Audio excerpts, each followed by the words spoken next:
Welcome to P3, I'm Randall Mark. This is a show that explores the fascinating people, places, and perspectives that make up our world. On today's show, we take you to Jerusalem, where I go one-on-one with a former radical terrorist. Then I have a great chat with the founder of Wikipedia. This is P3.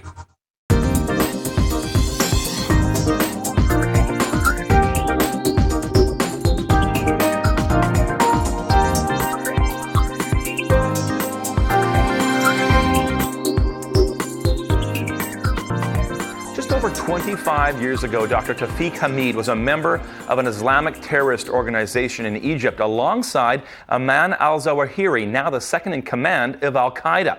After a traumatic incident involving the terrorist cell, Dr. Hamid escaped the group. Today, he's the author of Inside Jihad, Understanding and Confronting Radical Islam, which is part of his work to reform fundamentalist Islam with a more peaceful interpretation of the Quran. He predicted the actions of September 11, 2001, and since then, he's re-energized his campaign against fundamentalist Islam. Dr. Hamid was recently in Israel attending the Israeli presidential conference, presented in part by the Hebrew University of Jerusalem, where I had the opportunity to interview him. Here's part one of our conversation.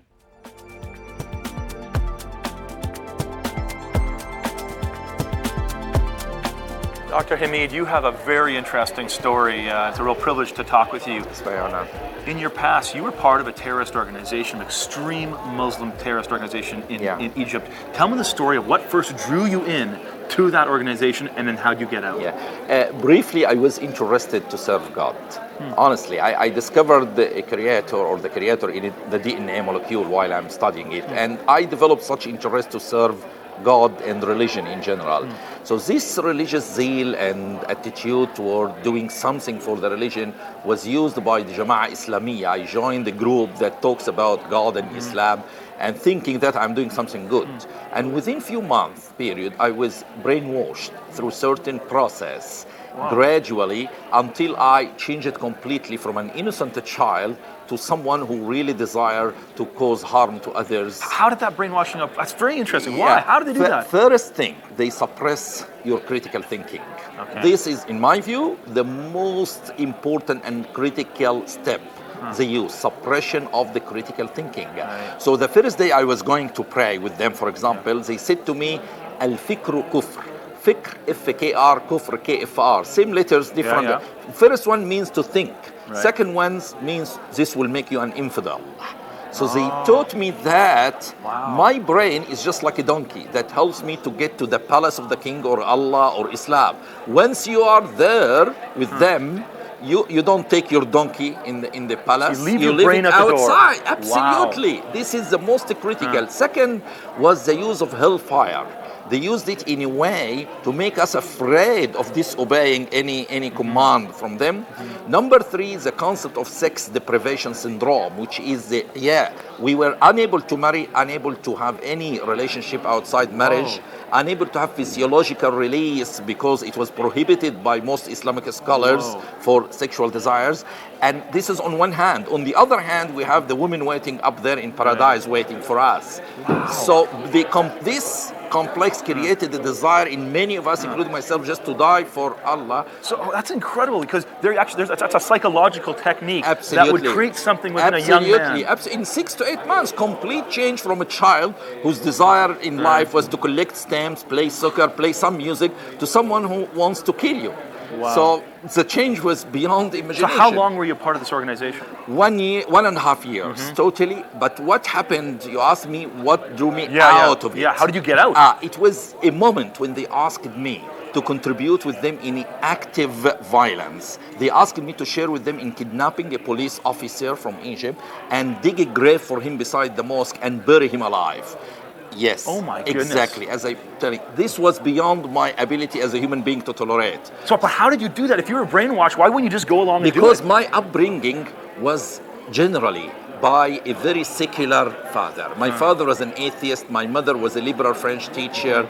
Uncle was a movie star. So we were not much religious. So the upbringing make my conscience alive. You were like, this isn't right. Something's wrong There here. is something wrong here. How did you get out? Did they chase you? Were they after you then because you wanted to get out? Of course. After this, they started to change me to bring me back to them because I was considered a very strong speaker also in the group. And they want to get me back, but they couldn't. And I was threatened on many occasions, and my life was just series of threats followed by threats. But I thank God I'm living until now. It is incredible. That's astounding. Has written a very fascinating book on understanding jihadism. Inside jihad. Inside of it, tell me a little about why there is a rise in the last 15 years with a radical extremism of Islam. It was in the last few decades, actually, 30 years or so, when Saudi Arabia became extremely wealthy. This was the beginning of the story. We, in countries like Egypt and other Islamic countries, we started to say, look how God blessed the Saudi with this wealth and money because they practice Sharia law. So we started to adopt this Sharia style of Islam, which gradually replaced our previously relatively moderate form of Islam. Right. If you compared, for example, Jews and the Christians couldn't survive in Saudi, but they survived in other parts of the Muslim world. So just imagine what happened. We, number one, adopted the Sharia style. Okay, this is number one. Number two, we changed the level of jihad from a nation level to individual level. So jihad was a nation against a nation to declare war, to subjugate them to Islam. We changed it in our Islamic groups to a personal responsibility. So I, as a young Muslim, was no longer waiting for the Muslim nation to be strong to declare war on you. I became responsible personally to declare war on you. And this changed it was a paradigm shift from waiting for a nation to fight with a nation to me fighting against you at individual level. And this is the root cause of what you see from terrorism all over the world. That's recent. You're saying that's recent. Recent. And what complicated it? So after adopting the violent teaching, then changing the level of jihad, then you, with your immigration policies in the West, allowed many of the jihadists to come to your parts of the world. So the phenomena that was just local in some part of the world became generalized and global. Yeah, because you predicted, in a sense, 9/11. I predicted You knew 9/11. these kind of things were going to happen. Absolutely. You were talking and writing about it. Yes. No one was listening. No one was listening. So what was the elements that were going on that you said, this is going to happen? Number one, the rising of the curve of Islamism was crystal clear in front. Like you see cancer growing, you expect problems, metastasis. It's clear. So the curve was clear for me that the violence is growing. Number two, the weak response of the West and the inability of the West to understand the problem made me sure that the problem will escalate. Number three, I know very well that when the Islamic radicals will attack, they will choose big buildings because they want to follow certain Quranic verse that says فَجَعَلْنَا عَلِيهَا سَافِلَهَا, which means we brought the highest level of its buildings down to the ground. Wow. So this is Just the in the way they structure of think. the building, you said, you even understood that it's going to be a high building. Yeah, absolutely. Amazing. This is how they read the Quran. This is how they read it, and that is why I'm offering different interpretations for the Quran, which can totally change the whole equation from radicalism to moderate. Coming up after the break, part two of my fascinating interview with Dr. Hamid Tawfik.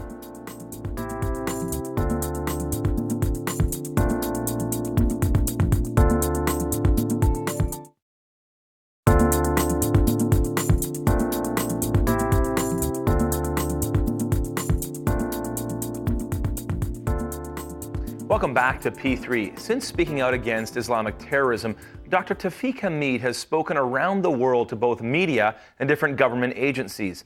Hamid is a medical doctor with a specialty in internal medicine and has a master's degree in cognitive psychology and educational techniques. He is credited with a new learning technique that's currently being used for both medical and children's education. Hamid is a senior fellow and chair for the study of Islamic radicalism at the Potomac Institute for Policy Studies in Washington, D.C. Here's part two of my interview with Dr. Tawfik Hamid, taped at the Israeli Presidential Conference in Jerusalem.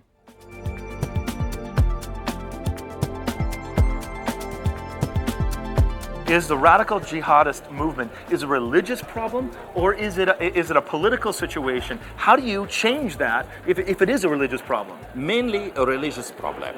And the evidence for this is that the political situation in many of these countries already is the same for Christians and non-Muslims as well. So why only Muslims become radicalized in this way. If the cause of suicide bombing, for example, was lack of democracy or poverty or any political reason, why young Christians or Hindus or other faiths do not contribute to the same extent to the problem? So the problem is deeply ingredient in some concepts of violence that we learn as fundamental to the teaching. How to change it? Right. That is the $1 million question here. Yeah, because you got young children being taught in Pakistan and other places, reading the Quran in very particular ways that lead to violence. How do you change that? You change this by creating a war at the mind level, not just military level. Plus the military part, we need a war here, war of ideas. I'll give you an example. When I was young, I was reading in the Quran a verse that says فَاقْتُلُوا الْمُشْرِكِينَ حَيْثُ وَجَدْتُمُوهُم, which means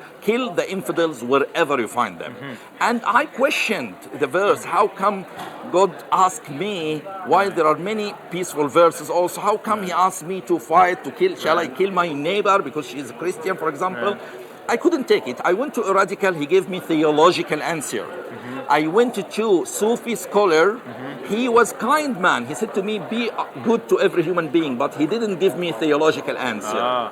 And I went to secular people, they don't use the language of religion, basically. So I was in real trouble. Later on, I realized that all, and I mean it literally, all the violent verses in the Quran use the expression al-kafirin or al-ladhina kafaru, which means the infidels, not now. The infidels. It's exactly like I live in Washington, D.C. Okay, if I said to you, I'm going to a White House, any white, but if I said to you, I'm going to the White House, it's very particular. It's very particular. So all the violent verses in the Quran can be read in a historical context if this al or the was taken care of. So, but that's you speaking. There's so many other Quranic scholars that would say, no, you're wrong. How do you change that? This needs some continuous form of criticism for the radical and violent teaching. So you shouldn't stop in the West criticizing radical ilm, which I put them in what I call ABC's test for radical Islam. ABC test? ABC test. Okay, what's A, B, C, D, F, G. A, apostate killing. Convert, the one who convert, killing the convert. If you're killing a person who changes religions, then they will kill another one later on. So the concept of respecting life here. B, barbaric treatment of women, such as polygamy and beating women and stoning, all creates a sort of violent mind that can accept radicalism later on. C, calling Jews pigs and monkeys. D, declaring wars on non-Muslims to spread Islam. E, enslavement of other human beings, like what's happening in Darfur and other parts of the Islamic world. F, fighting Jews before end days and killing all of them, which is the main obstacle to having peace in the Middle East here. And G, gay killing. So I put it just because without having parameters for the phenomena of radical Islam, we are losing this war. You can't go and treat cancer without defining certain criteria for cancer. So you're saying, I figured, here's a way that you can easily understand when these things are present, you've got an absolute ready soil for radical Islam. Absolutely, and the same, you can use this to evaluate any group in the West. If some group said we are moderates, okay, you are a moderate, denounce these ABCs. But one day I was speaking in Michigan, and an imam from Senegal interrupted me and said to me, why, Dr. Hamid, you mentioned these radical things? I'm a peaceful imam, I have many Jewish friends, and what's the problem with that? I said to him, look, imam, instead of giving us a lecture on how peaceful you are, would you mind to prove this to me and to the audience, imam? And the imam was silent. I said to him, would you mind, imam, to invite me and some of our Jewish brothers and sisters and friends here to your next Friday prayer in your mosque and stand in front of your audience and say to them in the mosque openly, loudly and unambiguously that Jews are not pigs and monkeys? Would you mind to do this, imam? What did he say? Nothing. He returned back to his seat. Everyone applauded. Whoa. So that is here the test. You cannot just let it to be vague expressions, relative expressions, moderate and radical. What is moderate and radical? We have to set definition for this. I want to see how you treat women. I want to know how you interact with someone who's gay. Absolutely. Will you accept this or not? Just, and don't give a third option, yes or no. That is the type of answers you should be expecting from someone. If I am truly moderate, I shouldn't hesitate to tell you beating women is absolutely wrong. And this can be help. You talk talked about the issue of solving the problem. Shall I just talk about some educational dimension? Well, I for mean, solution? you have Tell talked. me, I have one more question about Yeah, this. yeah. We are here in Israel, here at this wonderful conference. Do you think there's hope for a solution between Israel and the Palestinians? What do you think is the answer there? Yes, there is a hope, but as long as we are using correct strategy to achieve this hope.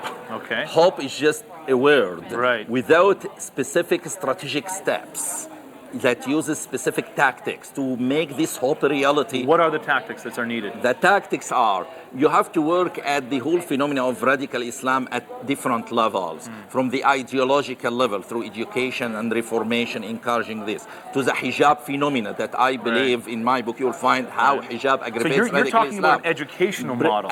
Absolutely, brainwashing tactics also. Right. You can counterbalance this through the media and other. Also, you need to give the radicals a sense of defeat. You cannot change your enemy without making them feel defeated. So you need to know how to bring this level of the psychological defeat via military and non-military components as well. So you need a multifaceted strategy to deal with the phenomena. One last question. I know that you are really passionate about the idea of education. You said something, what was the statement? I have an educational model that's going to change the world. What's the statement? Yes. Is that the statement? Absolutely. What is the statement? I have an educational model to teach young Muslims that can change the future of our world In a nutshell, give me that. What is that?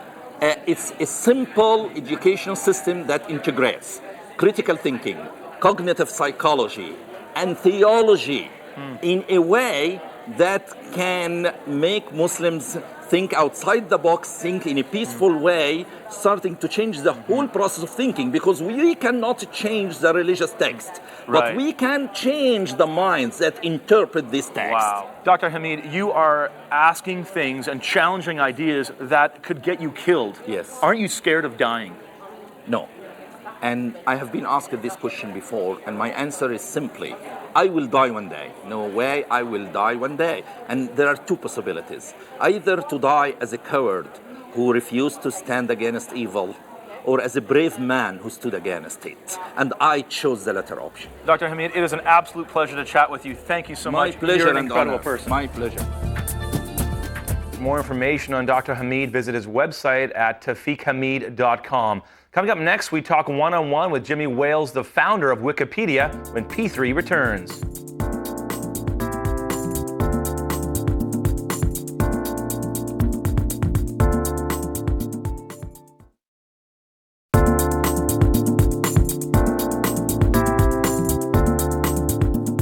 Welcome back. In 2001, Jimmy Wales and others started Wikipedia. Since then, it has become one of the most popular websites and claims to be the top encyclopedia in the world. I recently had a chance to speak with him at the conference that was co-presented by the Hebrew University of Jerusalem.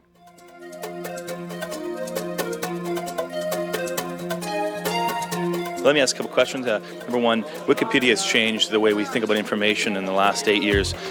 For you, what was your initial vision, and do you believe you've accomplished it? So the original vision for Wikipedia, as I always say, is for us all to imagine a world in which every single person on the planet is given free access to the sum of all human knowledge. Well, we are achieving that, but we're a long way from it. I mean, we really have now decent quality encyclopedia in about 10 or 12 languages where it's fairly comprehensive. We have another 50 or 60 languages that are well on the way, like Hebrew, for example, is one. But then we have a lot of places around the world and a lot of people around the world who we're not reaching yet because of access to computers, access to technology, literacy rates, but also because, in some languages like, I just saw the Wolof language, Wikipedia, just reached 1,000 entries. And I think that's the third or fourth of the African languages to reach even 1,000 entries, but 1,000 is still very small. So we haven't yet accomplished that big vision, which is really, but we're going there. We're pushing forward. One of the things you made a comment in the session is you can see the Wikipedia, the way that you do it as a social construction of ideas, is a possible way for peace. It's a very interesting idea. It's not confrontational, it's dialogue. Explain, particularly as we're here in the Middle East, why you think Wikipedia could be an engine, a way to come to conflict resolution. Well, I think in many cases we get stuck in this framework of people not being able to agree even on the most basic facts, or they apparently don't agree on the most basic facts, because a lot of the media has an incentive to sort of focus on the controversies and not focus on the things of agreement. A lot of leaders, unfortunately, have incentives to rally their people and so on. But I think it's important that we just step back and say, okay, well, let's first write down just the basic facts, because, and this can be not just about particular historical incidents that people are upset about, but if more people could understand about the culture of other people, you can just sit and learn. If the only thing you know about Islam or Judaism is from reading an inflamed report on one side or the other, you're really going to have the wrong idea. But if you can just sit and sort of reflect and study on what do these people believe, why do they believe it, you still may not agree, of course, but you may begin to recognize them as human beings, which I think is very valuable. Thank you so much for all you do. All the best. More P3 coming up next.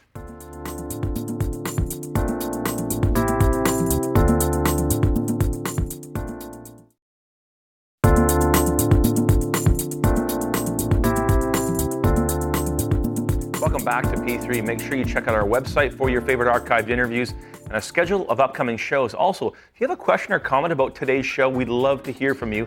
Send us an email at info@p3tv.ca. Thanks for watching. I'm Randall Mark.